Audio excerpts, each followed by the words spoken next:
truths and some myths and warnings about, Chat GPT.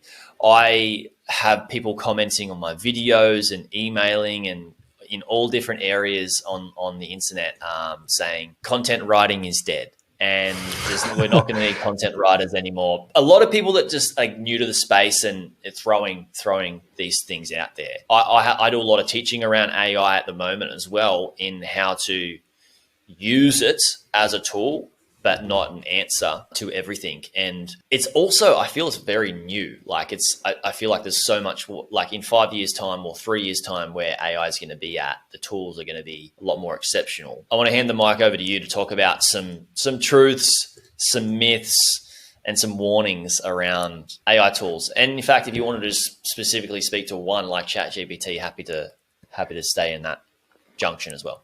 All right, sure. I think it's worth mentioning that there's so many tools that are just popping up everywhere right now. You have tools for obviously content generation, the most famous one, ChatGPT, and it's, should I say, younger brother or younger sister, GPT-3.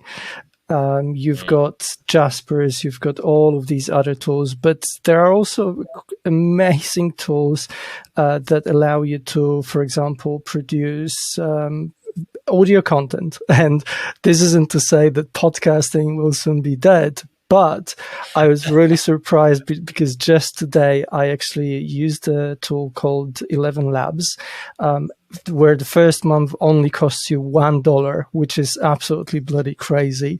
And you've got like 30,000 characters to use in terms of the content, and you can turn it into a speech. But what this tool also offers, which I actually went through a lot of similar tools, and they are usually a bit more expensive when they allow you to do that.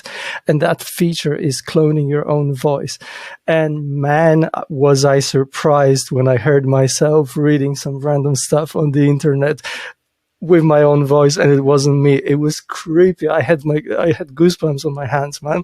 It was absolutely crazy. So people actually don't know if you and I are actually speaking right now, or they're in an AI time warp of just us. Yeah, maybe it's a deep fake. Who knows? Interacting. Two AIs interacting right now, even video as well. How cool. Yeah, exactly. Like you said, this is all very new and it's very quick when everything is happening. I've not remember, and bear in mind, maybe I'm not that old, but I have been on the internet for quite some time, and I haven't seen a period of time where everything was just exploding like that. At least I can't recall anything that was that quick and that exciting at the same time. Maybe crypto, but it was slightly different than what's actually happening with all of this stuff at the moment. But going back to your question, so let's maybe focus on the content generation for now. And definitely. One of the biggest and most troubling, at least to me, misconceptions with with AI generated content is that all of the tools out there, or at least the main ones, the mainstream ones, they are lying a lot. Okay, so without fact checking, without actually paying a lot of attention to what they write, it's very dangerous to just take the generated output and slap it on your website, because maybe you're not risking lawsuits, maybe you're not risking stuff like that, but at very least, you're risking someone being misdirected towards the content or towards something that you're writing about. And I think this is pretty dangerous. Yeah. So are you saying that the companies, as in terms of the brand and the company, are lying, or are you saying that the outputs from the AI are at times lying? Yeah, no, I don't know about the companies, but the output of the AI generators, content generators, is not always very, very factually correct. Let's put it this way. So I'll have an example. I have an example around that. And I mentioned this to some of my private coaching clients.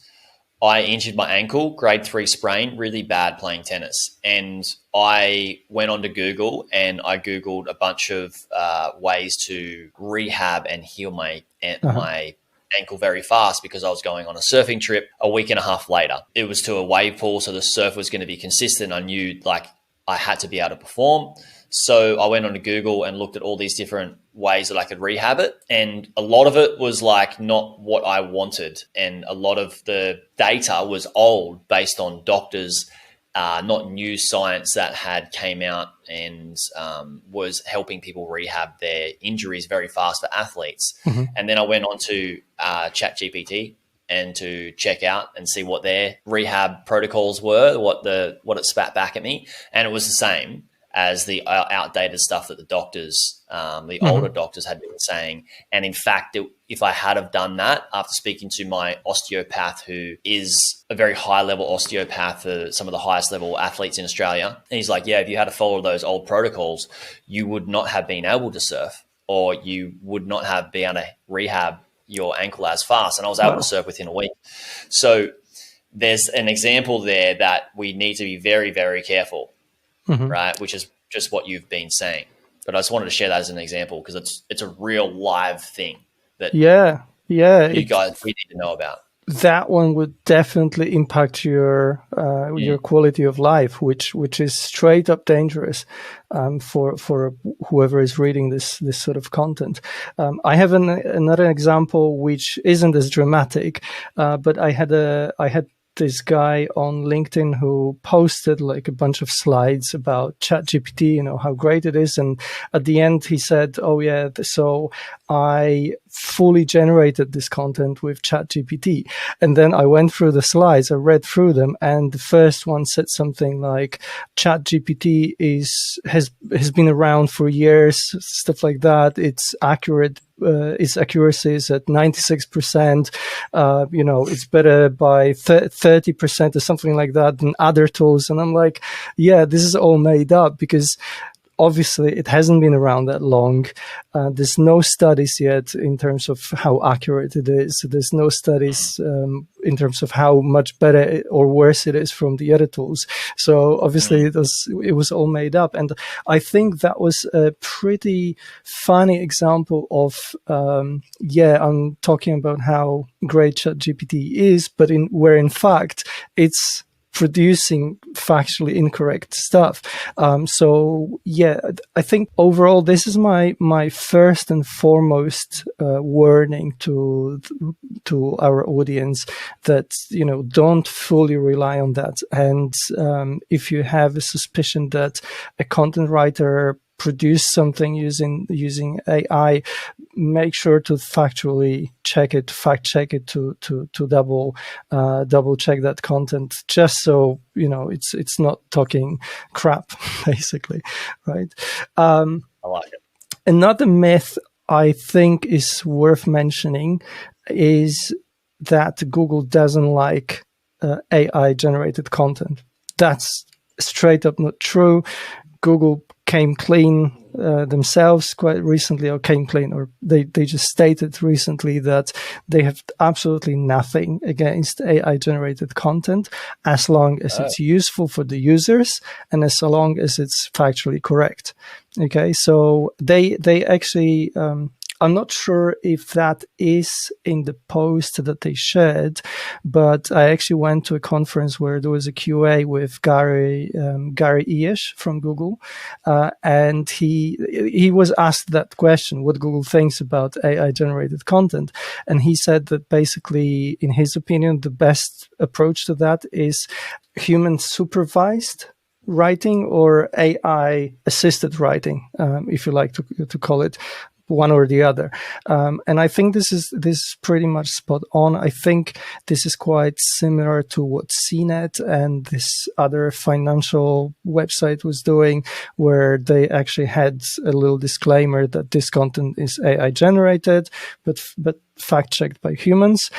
Unfortunately, it backfired on them because people were started reading that content, following through, and it wasn't that much of fully correct when it comes to what it was talking about. But I think if you follow through with that process, so you generate content with AI or have AI assist you generate the content, write the content, you should be pretty much fine. And when we look back at what Google has been moving towards for the last, let's say, 8 months to a year, where they released helpful content updates, actually 2 of them, they obviously keep releasing those core algorithm updates, which always focus on content. They were releasing updates to the product reviews update, which I think today they released another one just today, and they actually call it now product review system, not a product review update, because I think they just implemented something that is looking at specifically that sort of content.